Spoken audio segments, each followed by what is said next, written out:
अस्सलाम वालेकुम जी, मैं हूं सोनिया सत्ती। कुछ दिनों से सोशल मीडिया पर जो एक खबर बहुत ज़्यादा ट्रेंड कर रही है, एक नाम जो ट्रेंड कर रहा है वो है हुमैरा असगर। यकीनी तौर पर एक अलमनाक मौत जिसकी वजूहात पर तहकीकात हो रही हैं, और अभी जबकि मैं ये वीलॉग बना रही हूँ अभी तक सिर्फ अल्लाह बेहतर जानता है कि असल सच है क्या। इदारे ज़ाहिर तहकीकात कर रहे हैं और उम्मीद भी यही है कि इंशाल्लाह बहुत जल्द जो सच है वो मंजर आम पर आ जाएगा। लेकिन यहाँ अफसोसनाक सूरत हाल ये देखने में सामने आई कि जिस दिन से ये वाक़या हुआ है, गीबत, तोहमत और किरदार कुशी का पूरा एक बाज़ार गर्म है। पिछली वीडियोस जो हैं वो निकाली जा रही हैं, क्लिप चलाए जा रहे हैं, मुख्तलिफ तस्वीर पोस्ट करके उस पर फतवे लगाए जा रहे हैं। कोई उसकी फैमिली को घेर कर अजीब व गरीब किस्म के सवालात कर रहा है, कोई उसके बुज़ुर्ग वालिद से पता नहीं किस किस तरह के अजीब व गरीब सवालात कर रहा है। हालांकि हम सब जानते हैं कि जब कोई दुनिया से चला जाता है तो मामला सिर्फ उसकी और अल्लाह के दरमियान होता है। और हम अफसोस के साथ ये कहना पड़ रहा है कि सब कुछ जो कुछ हो रहा है, तस्वीर वीडियोस शेयर करके अजीब व गरीब किस्म की बातें की जा रही हैं, सिर्फ और सिर्फ दीन के नाम पर किया जा रहा है। तो मेरा सवाल आप सबसे ये है कि क्या यही हमारा दीन है? हालांकि कुरान पाक में अल्लाह ताला ने वाज़ेह तौर पर यह कहा है कि एक दूसरे की टोह में ना रहो और ना एक दूसरे की गीबत करो। याद रखो, जो शख्स इस दुनिया से चला गया है उसके लिए ज़ुबान बंद करना सुन्नत रसूल है। रसूल पाक सल्लल्लाहु अलैहि वसल्लम ने फरमाया कि अपने मुर्दों की सिर्फ अच्छाई बयान करो। तो मेरा सवाल फिर यही है कि जब अल्लाह के नबी ये कह रहे हैं कि जब कोई इस दुनिया से चला जाए तो सिर्फ उसकी अच्छाई बयान करो, तो तुम कौन होते हो जो हुमैरा असगर या सारा यूसुफ की तस्वीर पर जुमले कसने वाले, उनकी कैरेक्टर असैसिनेशन करने वाले? जो सब लोग इस तरह के कमेंट्स करते हैं उनसे मेरा एक छोटा सा सवाल है कि जब हुमैरा असगर पैदा हुई थी तो उसके वालिदैन ने कभी तसव्वुर में भी ये सोचा होगा कि जब वो बड़ी हो जाएगी तो उसकी मौत की खबर हम इस तरह से हम तक पहुंचेगी, उसके साथ ये सब हो जाएगा? उन्होंने तो कभी ख्वाब में भी नहीं सोचा होगा।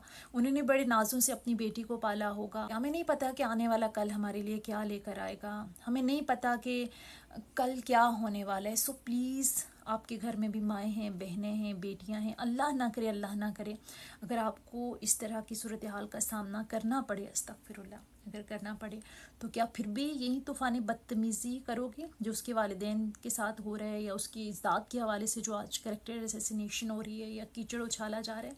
मेरा कंसर्न ये है कि सिर्फ अपने काम से काम रखो। ना कोई किसी के ईमान का ठेकेदार है और ना किसी की जन्नत या दोज़ख में जाने का फैसला अवामी अदालत में होना है या हमने करना है। तो फिर हम कौन होते हैं किसी की नीयत पर, किसी के ईमान पर या उसके अंजाम पर बात करने वाले? ना हम उसकी ज़िंदगी के बारे में कुछ जानते हैं और ना ही उसके रब के साथ क्या ताल्लुक़ था, इसके बारे में हमें कुछ पता है। हुमैरा अब इस दुनिया में नहीं रही, उसका मामला उसके रब के साथ है, और उस रब के साथ है जो हमसे कहीं ज़्यादा इंसाफ पसंद है, जो हमसे कहीं ज़्यादा इंसाफ करने वाला है, गफूर है, रहीम है, माफ़ करने वाला है।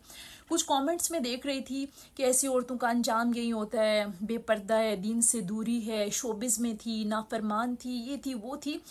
अस्तगफिरुल्लाह अस्तगफिरुल्लाह। तुम कौन होती हो? क्या तुम खुद को खुदा समझ रहे हो जो उसका अंजाम लिख रहे हो, या तुम्हें गैब का कोई इल्म है कि उसका अंजाम उसकी गुनाहों की सज़ा है? जिस दीन के नाम पर, जिस इस्लाम के नाम पर ये सब किया जा रहा है ना, कि दीन ये कहता है, इस्लाम ये कहता है, उसी इस्लाम ने हमें हुक्म दिया है कि ना किसी की नीयत पर शक करो, ना ही किसी के गुनाहों को उछालो। कुरान पाक में अल्लाह ताला सूरत अल-इसरा आयत नंबर 36 में कहता है कि किसी चीज़ की पैरवी ना करो जिसका तुम्हें इल्म ना हो। हम पता नहीं क्या क्या लिख के उसको शेयर कर रहे हैं, वो अगला शेयर कर रहा है, और पता नहीं लाखों लोगों तक एक ऐसी बात पहुंचा रहे हैं जिसके बारे में हमें इल्म ही नहीं है। तो क्या ये हमारा दीन है? ये हमें इस्लाम सिखाता है? जब अल्लाह ताला ने कह दिया कि किसी चीज़ की पैरवी ना करो जिसका तुम्हें इल्म ना हो, जिसका तुम्हें मुकम्मल तौर पर नॉलेज ना हो, फिर तुम उसकी नौकरी या काम देकर उसका अंजाम कैसे तय कर सकते हो? शोबिज़ में काम करना बुरा हो सकता है, पर्दा ना करना दीन से दूरी की अलामत हो सकता है। अल्लाह हम सबको हिदायत दे पर्दा करने की, मैं भी नहीं करती, अल्लाह ताला माफ़ करे। एक आयत का तर्जुमा मैं आपको सुनाती हूँ कि है मेरे बंदो जिन्होंने अपनी जानों पर जुल्म किया, अल्लाह की रहमत से नाउमीद ना हो, बेशक अल्लाह सब गुनाहों को माफ़ कर देता है। ये नहीं कहता कि तुम्हारे जो तुम गुनाह कर रहे हो, तुम जो कैरेक्टर असैसिनेशन कर रहे हो वो माफ़ हो जाएंगे, लेकिन अगर कोई लड़की से कोई गुनाह जाने या में अनजाने में सरजद हो गया तो उसको माफ़ नहीं, बल्कि अल्लाह ताला कहते हैं कि बेशक अल्लाह सब गुनाहों को माफ़ कर देता है। तो तुम कौन होते हो जो माफ़ी के दरवाजे बंद कर रहे हो? हुमैरा शोबिज़ में थी तो क्या उसके दिल की तौबा का इल्म आपको हो गया है? क्या अल्लाह की रहमत उससे कम हो गई है? क्या रब की तौबा का दरवाज़ा बंद हो गया है? مطلب کس طرح سے آپ کسی کو جج کر سکتے ہو، کس طرح سے آپ کسی پر اس طرح سے الزام تراشی کر سکتے ہو؟ کیا پتہ وہ اللہ کے قریب آ چکی ہو، کیا پتہ اس نے معافی مانگ لی ہو، اور اگر نہیں بھی مانگی تو پھر بھی اس کا حساب تمہارا کام نہیں ہے، اس کا حساب جانے اور اس کا رب جانے۔